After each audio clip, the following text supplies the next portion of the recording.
Hello, Seiiti arata. Stop doing the things that you're not good at. Instead of that, spend your time doing what you do best. This is a simple change that can lead you to amazing results. Many people think that they should never quit, but that is wrong.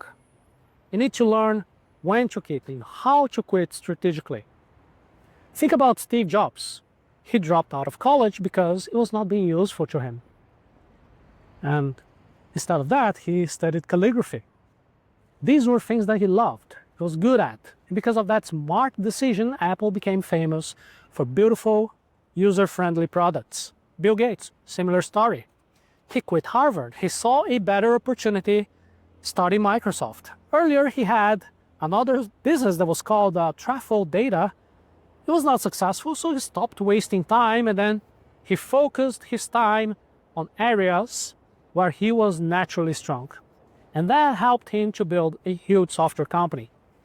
The most successful people, and they do not waste energy or time trying to fix weaknesses. They know early on what they're good at. Then they fully invest their time in those talents.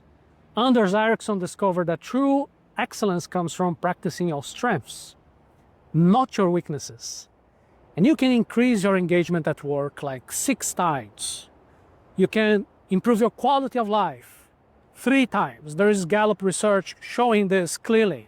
What happens when you work from your strengths rather than just trying to fix your weaknesses?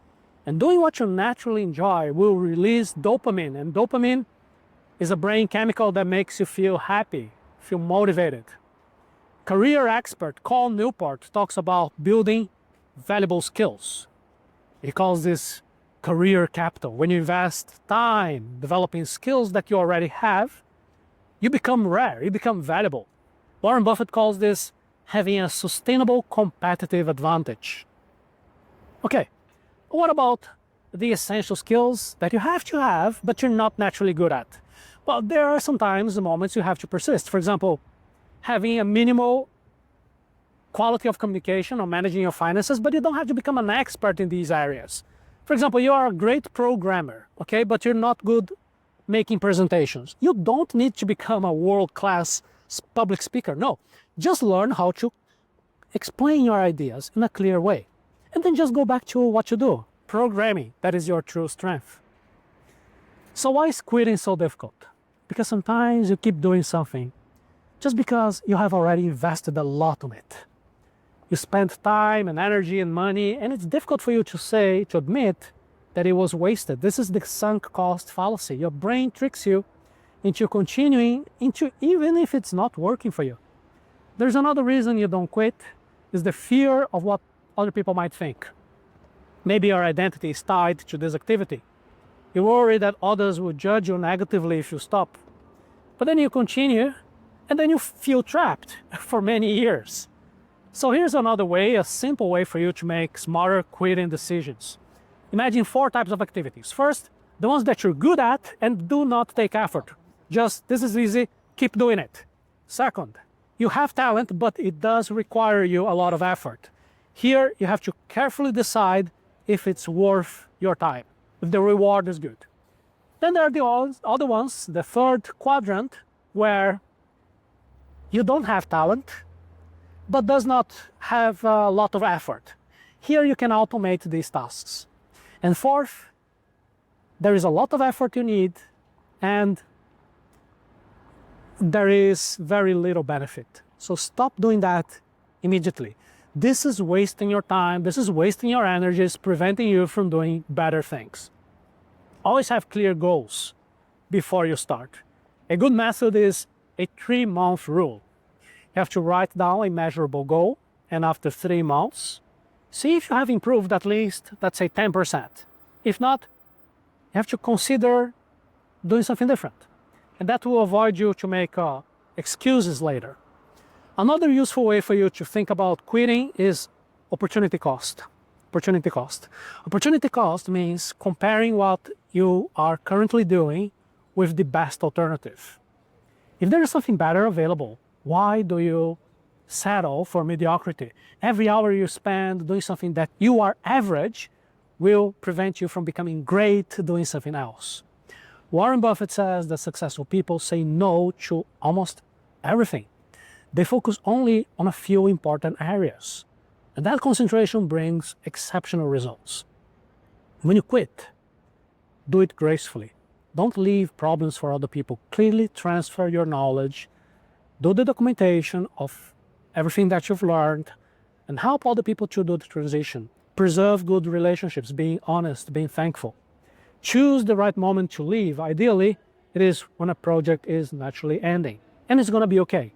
External conditions can also guide your quitting decisions. You can watch for changes like new technologies, new market trends. Netflix was very successful renting DVDs, but they saw streaming as the future. They gradually quit the DVD business even though they were leaders. Smart quitting allowed them to dominate streaming. So that is a good case to study.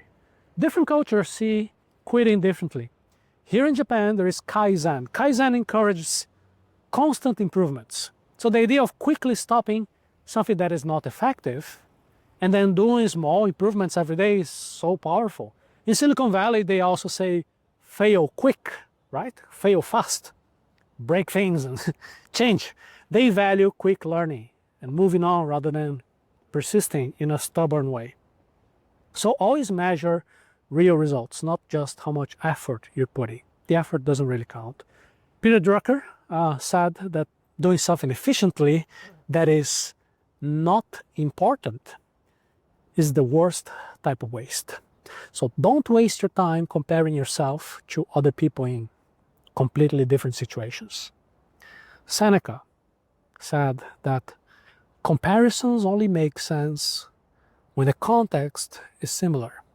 Define clearly what is your area of strength, and then do the best in your unique context. Accepting your weaknesses is so powerful. Delegate or just abandon the areas that you're weak in. Olympic athletes, they do this to master sport. They choose one thing, they dedicate themselves completely on that. You can do the same. Be careful to not seek comfort in a temporary way instead of your great goal.